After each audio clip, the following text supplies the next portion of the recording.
going to join pieces, and I'm going to show you how to do that. Here I have started joining the 20-sided die, but it works the same for all of them.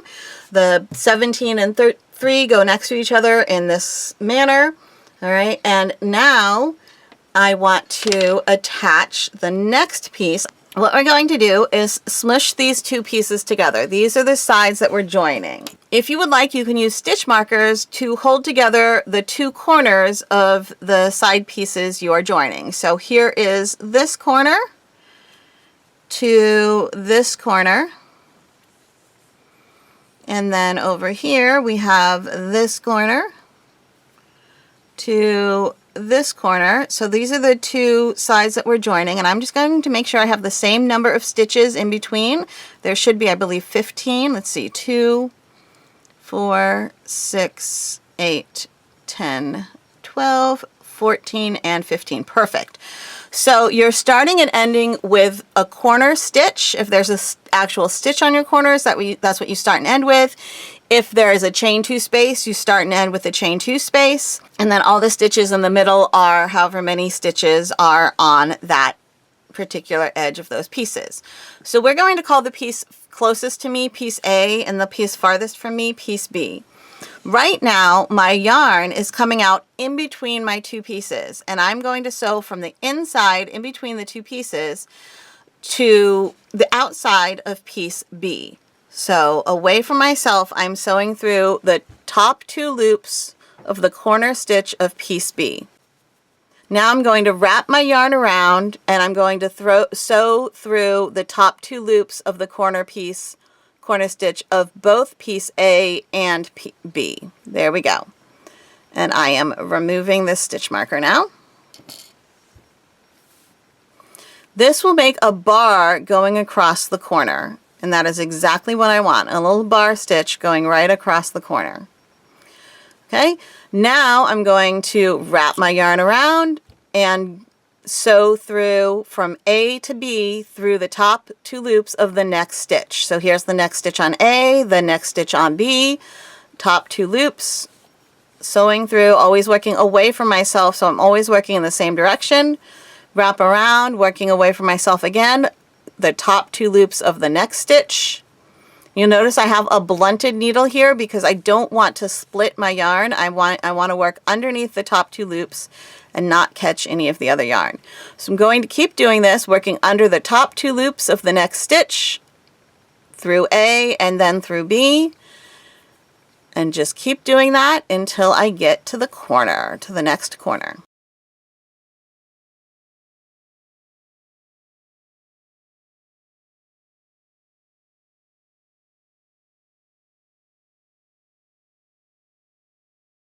I'm sewing through the last 2 stitches that are right before the next corner.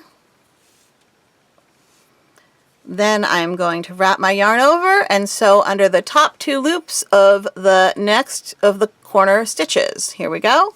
So there's the corner stitches of A, the corner stitch of A, corner stitch of B. I'm sewing under the top 2 loops. And I have all of these diagonal stitches. So first I had a bar stitch, then I have all of these diagonal whip stitches. These are called whip stitches. Now I need to make the bar over this end of the side, and to do that I'm going to sew under the top 2 stitches of just piece A. Let me take out this stitch marker because now it's in my way. So under the top 2 stitches of just piece A, so that I'm finishing off with my yarn in the middle of my work again. So my yarn is in between piece A and B. All right, and there you can see I start and end with the bar, and in between I have all of these diagonal whip stitches. Now I have a couple options. I can connect whatever piece goes on to this side of 19. I can connect whatever piece goes on to this side of 3, or I can close up, do the return pass of this join.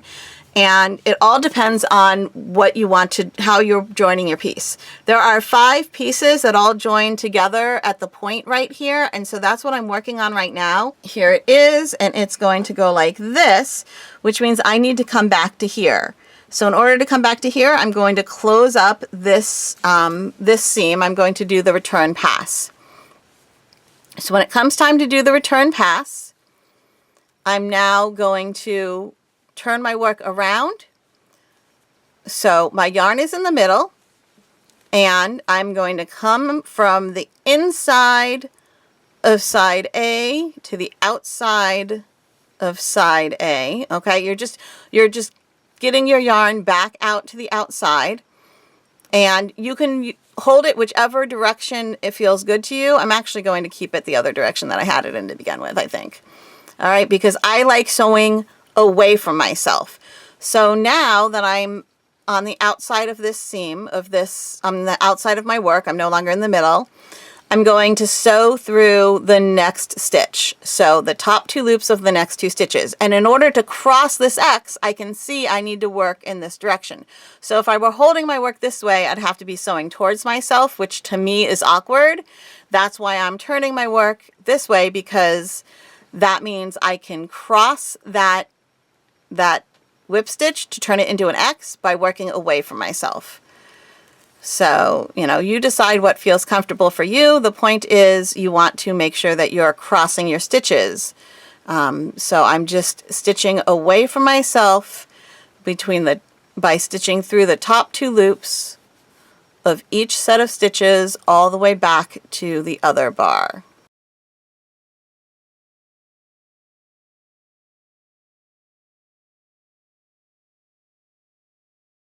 Now this is my last whip stitch that hasn't been crossed. So when I work that one, since I don't want to make another bar, I'm actually just going to go through the top corner stitch.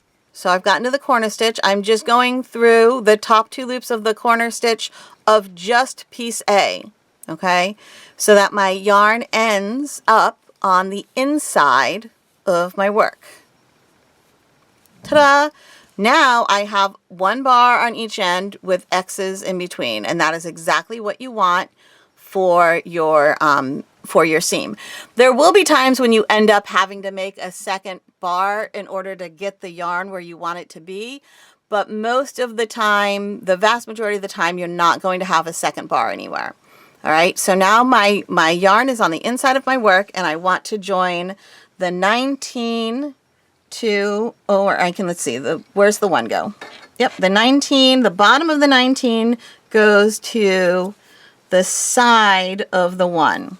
All right, so again, I'm going to run my stitch marker through the corner stitch here and the corner stitch here, and then the corner stitch here and the corner stitch here. Whoop, hey, don't do that. Alrighty, and now I just need to make sure that there are the same number of stitches along the sides. If your melody clips are coming undone, you can just give them a little squeeze to make the little closure a little tighter there. All right, so let me see, 2, 4, 6, 8, 10, 12, 14, 15. Beautiful. All right, my yarn is in the middle, and I want to join these 2 pieces. So I'm going to start off by sewing from the inside to the outside of the top 2 loops of the corner stitch of piece B. Then I'm going to sew through the top 2 loops of the corner stitch of both piece A and B, removing the stitch marker, and that will give me my bar. And then I'm going to make my whip stitches by going under the top 2 loops of the next set of stitches, and then the top 2 loops of the next set of stitches. Okay, and that's all that it takes to join these. You're just going to keep on working top 2 loops of all of your stitches, and for each set of edges of sides that you join, each little set that you've joined, you want to start and stop with a bar and have X's in between. And you'll see that leaves the join without any stitches over top of it. And that's exactly what we want, because if we were to put the stitches over top of these, it would kind of push that join inside a little bit, which would keep our shape from having as much of a point at these points. These are all supposed to be points on your dice, right? And so by not stitching over top of them, your dice is able to have more of a point there. If you find that you can see through it because they're not pulled close enough together, what you can do is go from the inside, open up your piece, and from the inside, you can always just use the main color of your fabric. In this case, it would be purple, and in this case, it would have been red, and just run a couple stitches on the inside to fill in that hole and to pull the inside tighter. But you don't want to do anything pulling the outside together, because that will diminish the point that you want to have there. So keep on joining your pieces, following either the diagram in the pattern or another dice if you have a dice to work from. In this case, the one I'm doing would be a D20, but whichever dice you are making, whichever size shape die you're making, you can use a die already in that shape to help you know what pieces go where, or you can follow along with the diagram I have at the end of the pattern. And just keep on joining away. Make sure that you're following the directions as far as what pieces get joined and what pieces don't, because we want to make sure that they can be opened the way they need to be opened. And in some cases, you will have marked a stitch early. So some of your sides, when you're making the dice bags, some of your sides may have had a marker like here, because the rest of this was supposed to remain open so that it can be laced shut. Whenever you get to one of those points, you're just going to treat that like you would a corner. So you would put a bar stitch there and then work back in the opposite direction. That's all you do when you get to your joined marked stitches. Treat it like a corner.